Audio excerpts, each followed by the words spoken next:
personal friend of mine. He's a great follow. But the guy joining us right now, I don't know if there's anybody better than him.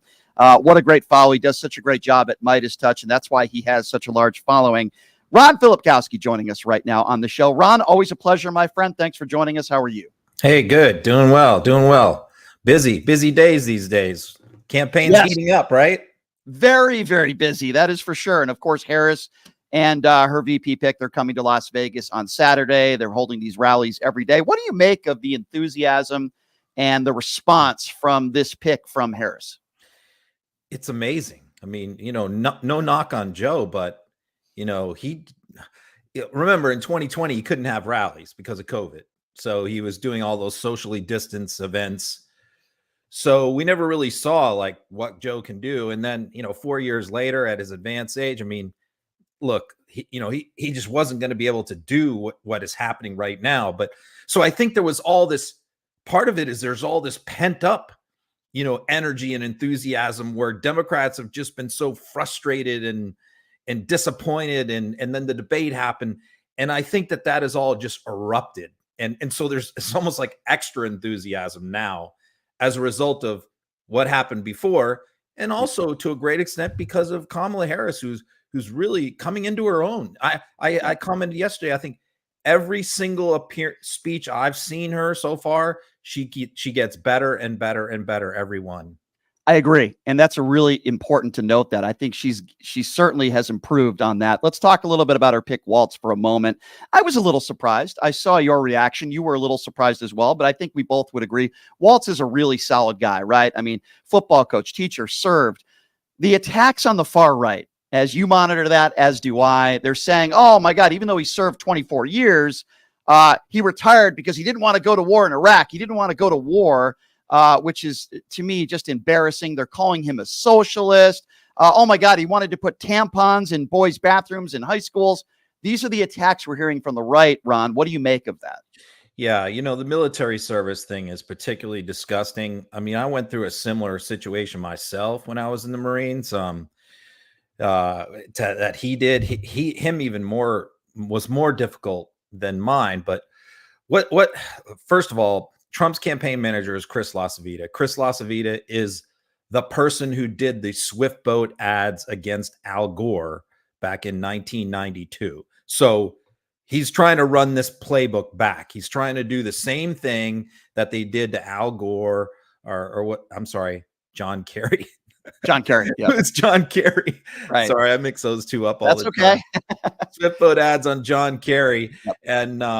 And he was trying to do the same thing, but it just doesn't apply here. I mean, what we have is this, Walz was in the National Guard, the Army National Guard. He had been deployed to Europe multiple times, activated multiple times, did his 24 years, was about to come up to 25, put in his retirement papers right before his unit was even notified that they were going to be sent to Iraq. So, this guy has a family, he has kids, he has a full-time job, and he's about ready to go on with his life after 25 years. And then right before that happens, his unit gets notice that they're going to be deployed. Right. So he has to wrestle with that decision. Same exact thing happened to me first Gulf War, where I had done my time, gotten out, got the GI Bill. I was so happy. I was at University of California. I was so happy to finally be in school. And then Saddam invades Kuwait. And I had to wrestle with that, like the guilt that all of us go through. Like, man, my guys are going to be going over there. Like, I want to go. And but I've moved on with my life. I'm in school now. I did my time. And you wrestle back and forth with it. And he just had to make that difficult decision that, look, if this had happened, obviously in the last 25 years, I'm in. But, it didn't. And I did my time. And so to disparage this man for that, especially given the fact that J.D. Vance was deployed to Baghdad as a public informations guy. He sat in an air-conditioned office for 6 months writing press releases, and Trump dodged the draft. So these are the last people we want to hear this garbage from. Couldn't agree with you more. Going on what Walz said yesterday, he made a 5-second joke about the whole couch thing. And it was in jest. It was a funny joke. And it's amazing, isn't it, Ron, how the far right, oh my God, how disgusting. How can you make a joke like that? It's a hoax. Yet you look at all the far right conspiracy theories. I mean, a laundry list, right, of all the lies of Donald Trump and those on the far right. But yet he makes a joke in jest for like 3 or 4 seconds and the right loses their, you know what? What do you make of that? Well, because I think that they know that Democrats are a little squeamish about doing this stuff. I mean, that's always been the case, is that Republicans won't hesitate to do stuff like this. Trump, every other line is some kind of personal insult, attack, conspiracy theory. They don't care about any of that. But they know that Democrats aren't comfortable with that. And that was actually like when I switched parties 4 years ago and started working, helping out the Biden campaign and Lincoln Project and those guys. I think that was one of our criticisms. A lot of ex-Republicans coming over is like, man, the only way to defeat these people is to take the gloves off and stop being so nice and stop trying to take the high road, because sometimes you just got to mix it up and you got to take the gloves off and you got to get a little nasty. Yes, and what I said at the time in 2020 was, if you guys don't want to do it, that's fine. We'll do it for you. Just don't criticize us while we're doing it. Of course. And that's also why they hate ex-Republicans so much, is because we know their tactics and we throw it back on them. So, the couch thing is just a fun little hoaxy kind of thing. I joke that it's like, no, it's not true. It's kind of an internet urban myth, but it does sound like something Vance would do.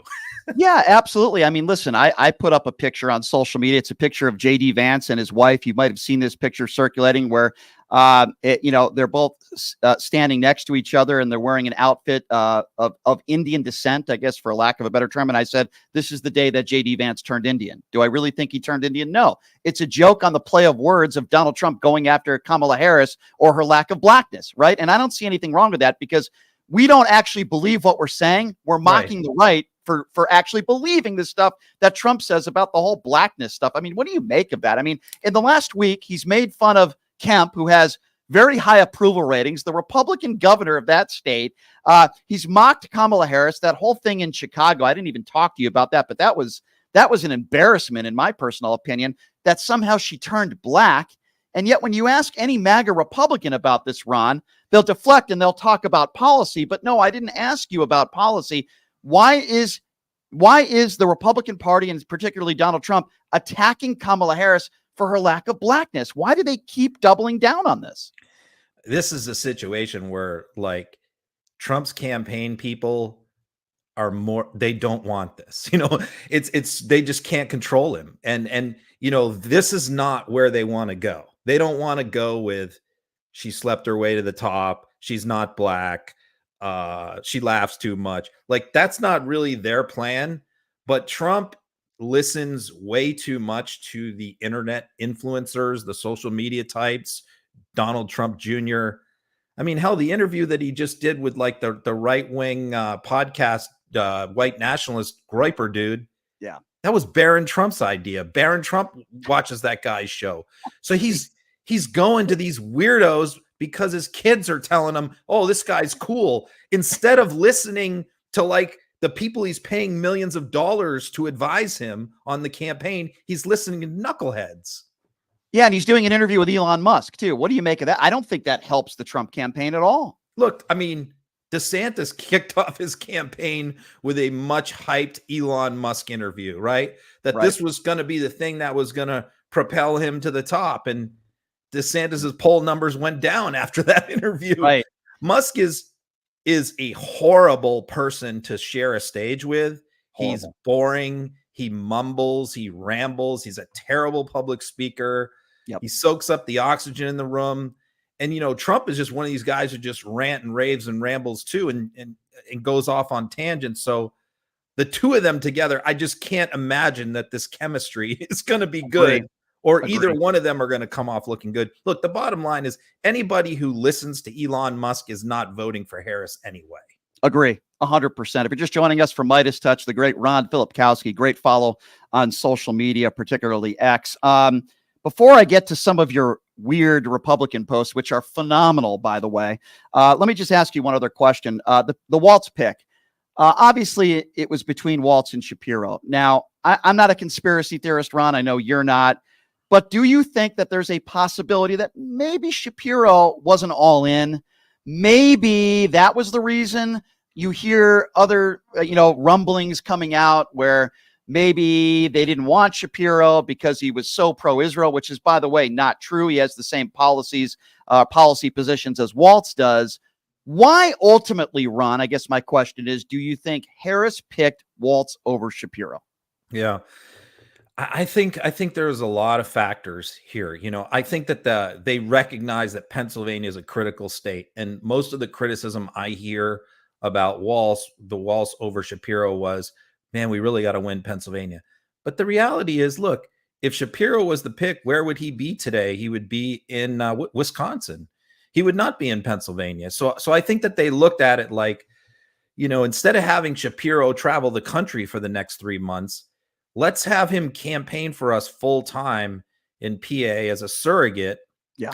And take the guy from the state we know we're going to win and let him do the national tours, which is Walz. She has a huge lead in Minnesota. That's not even a question. So it's not like we need Walz to stay in Minnesota. Right. So I think that was a factor. I think there were base issues. I think there's nobody in the base right now that's objecting to Walz. And there would have been plenty of people in the base who would have objected to Shapiro. He's also much more moderate politically. Setting aside all the Jewish Israel stuff, he's more moderate on a lot of things. So, I think on and a lot of people thought, well, Shapiro is such a dynamic public speaker. Well, now they're seeing that Walz is too. Yeah. And the other benefit, I think, is the fact that 71% of America said that they had never heard of Walz. That is a good thing because whatever he brings to the table is currently not being reflected in the polls because people don't know who he is.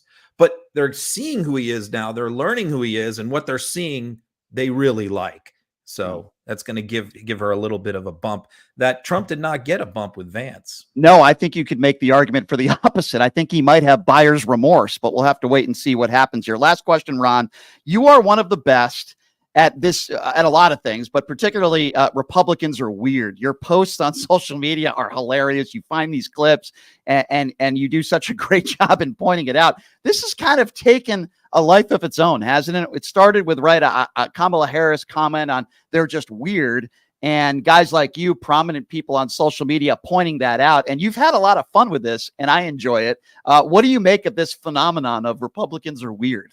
This has been just the premise of my social media account for 4 years. I mean, when I first got on Twitter in early 2020 during the campaign, it was the whole purpose of it was I saw for my own eyes how weird and strange these people were because they just took over my party that I spent 30 years in. And I realized that these are all grifters, weirdos, wackos, nuts. And my whole premise was if I could show average people, particularly like average Republicans, normal Republicans, exactly who these weirdos are who just took over our party and exactly how crazy they are and what their views are, I could convince a lot of normal, average, educated people to maybe vote for Biden. And that was the whole. So I spent the last 4 years watching all their shows, all their podcasts, just documenting their craziness. So when the Harris campaign takes over and they decide, okay, we're going to make this like a central feature of our campaign, I was just like, wow. It's almost like, somebody, you're like collect model trains and the campaign just said, we're going to make model trains a feature. I mean, it's just like, right. You just threw me a fastball down the middle. So I says, look, I've got this massive war chest, this treasure chest of clips, thousands and thousands of clips of all these people being weird. And I'm just going to bombard for the next 100 days, the internet with these clips. And yeah, people really seem to like them. It is hilarious, Ron. Well, I think you're one of the reasons why Joe Biden won in 2020. And I personally believe you're going to be one of the reasons why Harris will be winning in 2024. Ron Filipkowski, you guys do a great job at Midas Touch. Always appreciate it. I know you have your show coming up here in a few minutes, and I can't wait to watch that. Ron, always appreciate it when you take the time to do this show, my friend. Thank you so much. Okay, buddy. Thank you. Appreciate it. Thank you. That's Ron Filipkowski from Midas Touch. He has a great podcast, by the way. I watch it all the time. His social media and his posts on X are so entertaining, so funny, but even more importantly, factually accurate